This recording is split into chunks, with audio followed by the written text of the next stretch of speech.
সাহায্যকারী হচ্ছে সুপারিশকারী, তাদের জন্য সুপারিশ নেই। সুপারিশ আছে রাসূলুল্লাহ সাল্লাল্লাহু আলাইহি ওয়াসাল্লামের, সুপারিশ আছে আম্বিয়াগণের, সুপারিশ আছে উলামায়ে কেরামদের, কিন্তু কার জন্য? মুমিন মুসলিমের জন্য, বড় জালেম মুশরিকের জন্য নয়, নাস্তিকের জন্য নয়, কাফেরের জন্য নয়, মুনাফিকের জন্য নয়, জাদুকরের জন্য নয়, যারা জাদু টানা বান মারে তাদের জন্য নয়, জাদু করে, ছেলেকে জাদু করে, বউকে জাদু করে, হ্যাঁ, আর তারপরে জামাইকে জাদু করে, এই হচ্ছে আমাদের জাদুর দেশ। ওদের জন্য সুপারিশ নয়। আল্লাহ কোরআনে তা অস্বীকার করেছেন একাধিক আয়াতে।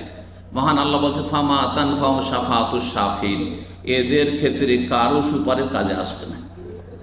আল্লাহ কোন জায়গায় সুপারিশ হবে বলেছেন আল্লাহর অনুমতি ক্রমে, আবার এখানে কি বলছেন? এদের জন্য কোনো সুপারিশ কাজে আসবে না। তো সুপারিশ পাওয়ার জন্য সর্বনিম্ন কি থাকতে হবে? ঈমান ইসলাম থাকতে হবে। তারপরে যে সাজা শাস্তি হয়ে গেছে সেটা হালকা করার জন্য সুপারিশ হবে, কিন্তু জাহান্নামী একেবারে চিরস্থায়ী আর তার জন্য সুপারিশ না, মোটেই হবে না। বড় শিরক করে মারা গেলে কোনো সুপারিশ নেই, আল্লাহ রাব্বুল আলামিন গ্রহণ করবেন না।